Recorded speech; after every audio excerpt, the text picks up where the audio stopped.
Have you ever wondered what it takes to not just live longer, but live better, maybe even to 100? It's not about chasing miracles or rare secrets. It's about practical, everyday choices that add up over time. And here's the good news. There's an ancient philosophy that's been guiding people to do just that for centuries. It's called Stoicism, and it's not only about surviving, it's about thriving, especially as we age. Let's explore how it can light the way to a century of fulfillment. Stoicism comes from thinkers like Seneca and Marcus Aurelius, who believed that a good life isn't about how many years you get, but how you live them. It's a mindset that says, focus on what you can control, your habits, your thoughts, your actions, and let go of the rest. Aging brings its challenges, sure, stiffer joints, slower steps, or worries about what's ahead. But Stoicism turns those challenges into opportunities. It's less about fighting time and more about making peace with it. Think of it like a garden you tend over decades. You can't control the seasons, but you can plant seeds, water them, and watch them grow. In the same way, you can't stop aging, but you can nurture your body and mind to flourish. That's where longevity starts, not with luck, but with choices. Studies show that people who stay calm and purposeful, like the Stoics taught, often live longer and healthier lives. It's not magic, it's method. Take Anna, for instance. At 78, she decided she wanted to reach 100, not just to get there, but to enjoy it. She'd heard about Stoicism and started small, walking every day, eating simple, hearty meals, and letting go of petty worries. She told me, I stopped stressing about what I couldn't fix, and suddenly I had energy for what mattered. Anna's not a philosopher. She's proof that this works in real life. This isn't about perfection, it's about progress. The Stoics didn't expect you to be flawless. They wanted you to be steady. As we age, that steadiness becomes our strength. It's what keeps us moving, smiling, and connected year after year. A full life to 100 isn't just about the body. It's about a mind that's clear and a heart that's content. So how do you start? That's what we'll uncover together. In the next part, we'll look at how to fuel your body and soul with Stoic wisdom. But for now, think about this. What's one small habit you could begin today that might carry you toward a healthier, happier 100? One choice. That's where it all begins. If we're aiming for 100 years of a full, vibrant life, we need fuel, good fuel. But this isn't about fancy diets or complicated rules. The Stoics, like Seneca, kept it simple. Take care of what's in your control and don't waste energy on the rest. In this chapter, we'll talk about how to nourish your body and soul with habits that last, blending Stoic wisdom with practical steps you can start today. Let's start with the body. You don't need to overhaul everything, just focus on what works. The Stoics valued moderation, not extremes. Picture your plate like a garden. Fill it with colors, greens, reds, yellows, from vegetables and fruits. Add some protein like beans or fish and a handful of nuts or grains. Nothing flashy, just real food. Research backs this up. People who eat this way, like those in places called blue zones, often live past 90 or 100 with energy to spare. It's not about denying yourself, it's about giving your body what keeps it strong. Now here's the Stoic twist. Control what you eat, but don't obsess. Maybe you love a piece of cake at a family gathering. Enjoy it, then move on. Anna, who we met last time, learned this. She swapped heavy meals for lighter ones most days, think soups or grilled veggies, but never felt deprived. She said, I eat to live well, not to stress. That's Stoic wisdom. Choose what sustains you and let go of guilt. But fuel isn't just food, it's your soul too. The Stoics knew a calm mind keeps you going as much as a healthy body. One way to feed your soul is gratitude. Every day, take a moment to name one thing that went right. Maybe a sunny morning, a kind word, or just waking up feeling okay.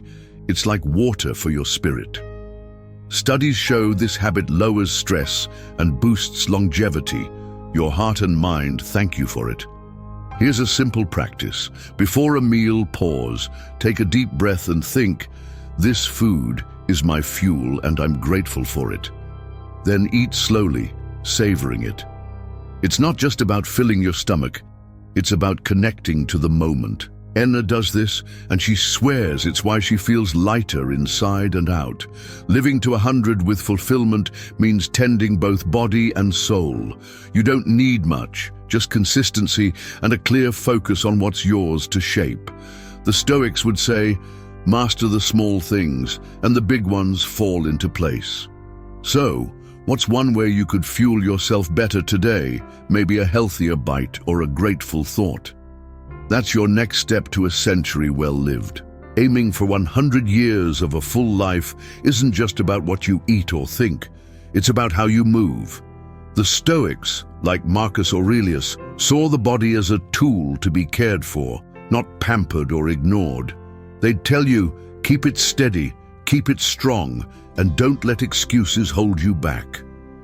In this chapter, we'll explore how simple movement, paired with Stoic grit, can carry you through decades with energy and purpose. You don't need to run marathons or lift heavy weights, especially not as the years add up.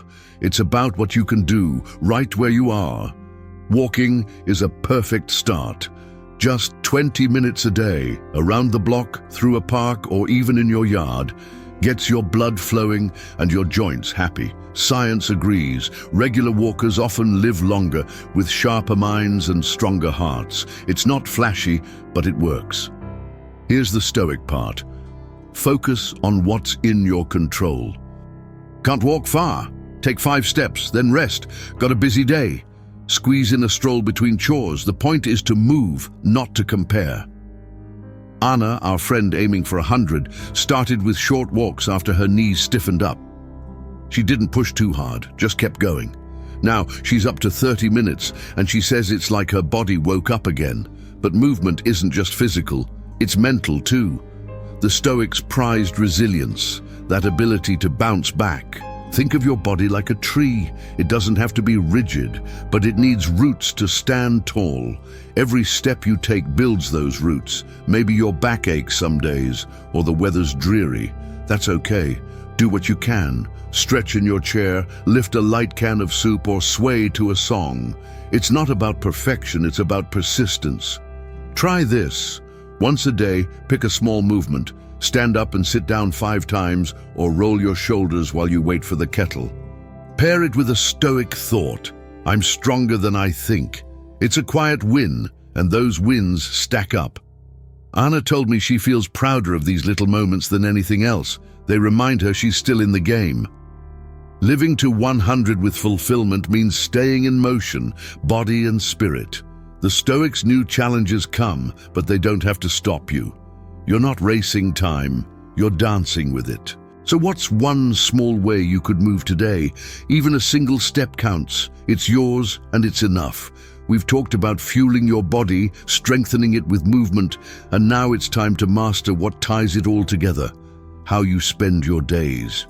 The Stoics, like Seneca, saw time as our most precious gift, not something to waste on worry or rush, but to use with purpose. In this final chapter, we'll look at how to live each moment fully with a serenity that carries you to 100 and beyond. Time slips by fast, especially as we age. You might feel it in the quiet moments, wondering where the years went. The Stoics had a fix for that. Focus on the now. Not yesterday's regrets or tomorrow's what-ifs, but today. One way to do this is a morning check-in. Take 5 minutes, maybe with your tea, and ask, what's one thing I can do today to feel alive? Could be calling a friend, tending a plant, or just sitting in the sun. It's your day, your choice. Seneca said we don't lack time, we misuse it. That's where Stoic serenity comes in.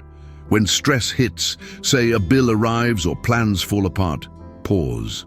Breathe deep, slow. Tell yourself, this moment is mine to shape. You can't undo the problem, but you can decide how it affects you. Anna, aiming for 100, uses this trick. She says it's like turning down the noise. She handles what she can and lets the rest fade. Another habit: end your day with a quick look back. What went well? Maybe you laughed with someone, or your knees felt steadier on a walk. Jot it down or just think it over. It's not about bragging, it's about seeing the good. Studies show this cuts stress and lifts your mood, paving the way for more healthy years. Anna keeps a little notebook. It's full of small joys she'd have missed otherwise. Living to 100 with fulfillment isn't about adding days, it's about filling them. The Stoics didn't chase endless time, they made every hour count. You don't need much, just a few minutes to steer your mind and heart. Start small, pick one of these today: the morning check-in, the pause, or the look back. Try it for a week. You might find time slows down and peace settles in. This is your Stoic toolkit now. Food, movement, and serenity, all working together. Anna's on her way to 100, and she'd tell you, it's not the years that matter, it's the life in them. So what's one moment you'll claim today? Make it yours and build from there. Here's to a century of strength and joy, step by step, day by day.